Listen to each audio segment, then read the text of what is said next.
The customary beginning is for the priest to offer condolences to the family. I think I'm going to skip that part. But I do want to welcome my children, my brother, the Archbishop, my brother priests, brother deacons, brothers and sisters in Christ. Thank you for being here this morning. But maybe more importantly, thank you for all of the times that you have been here. Been here for me, been here for Sarah, been here for Duane. Duane, a couple of years ago, told me he wanted to get a tattoo that said, "Only God can judge me." Now, those of you that know much about Duane's life know that that probably wasn't some great profession of faith. Rather, what it was a thumbing of his nose at everybody else. Duane knew a little bit about being judged, sometimes fairly, sometimes not. But I do think that there is an important confessional point to be made in those words, in that recognition that only God ultimately judges us.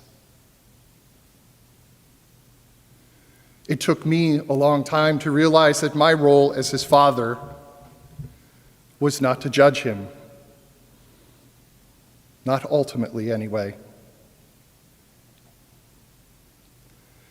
For many years, these last few years especially, Sarah and I had reached a point where we would say to ourselves, to each other, and to friends that knew our life and our story with Duane, that we had done all we could,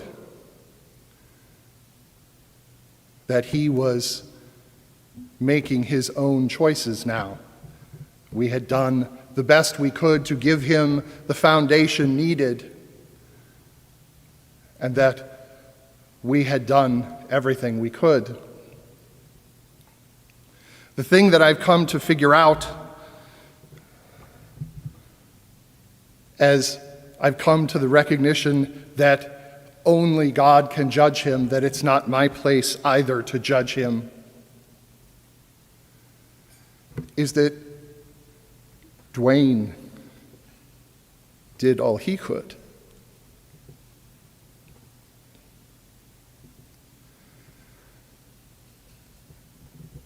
I wish I'd made that connection years ago.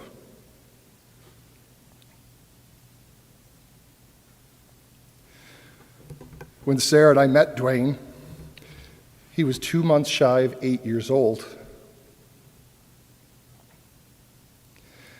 And we had been told he has diabetes. And that was supposed to scare us away, because that was a thing that many other foster parents just went, "Whoa, I can't do that." But since Sarah was diabetic, we're like, this is God leading us here. We are the parents he needs. And for those of you that have been around our family for a long time, maybe even remembering Duane when he was that young boy, he was sort of a cross between Opie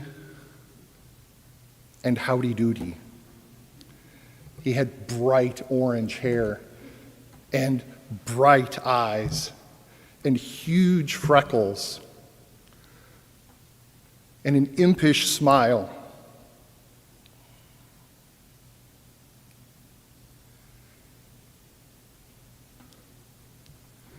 And pain that we will never know.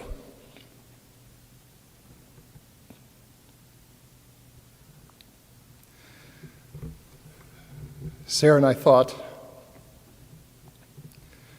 if we just love him enough, we can fix it.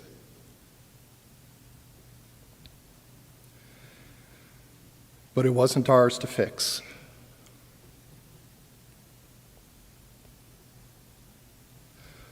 Only God can judge him.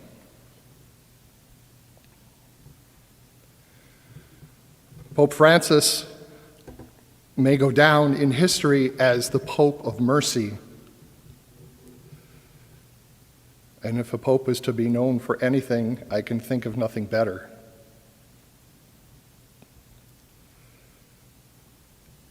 I wish I had heeded his message years ago.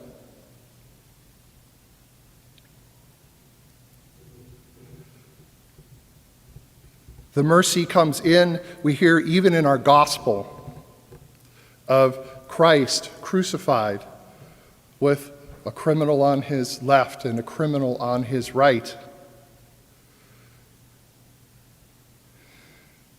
I think what's not said in that gospel may be as important as what is said. The one cursing Jesus, the other saying, he's done nothing. We deserve what we are receiving. And then Jesus promised him paradise.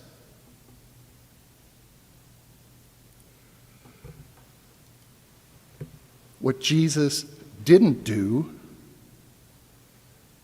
is condemn the other guy.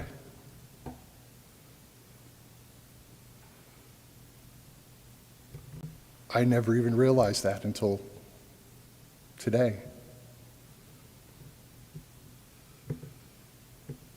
Jesus only promises salvation, only offers salvation. I don't know what happened to the other criminal, but in every other time I have read that gospel, I knew what happened to that criminal. He didn't see paradise.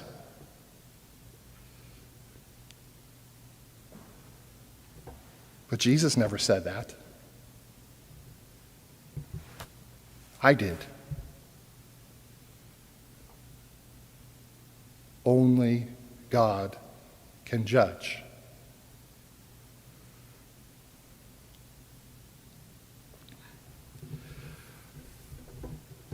Duane's struggles through his life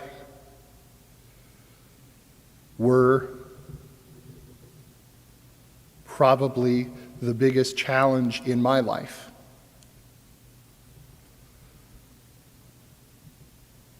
The most difficult times.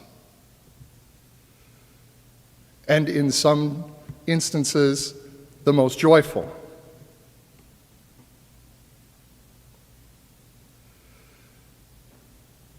I'll never forget that impish smile and the sparkling eyes.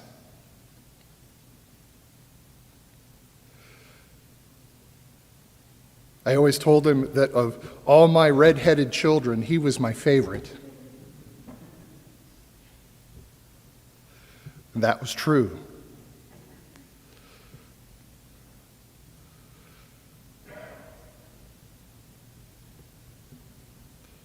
The difficult days don't end for us today,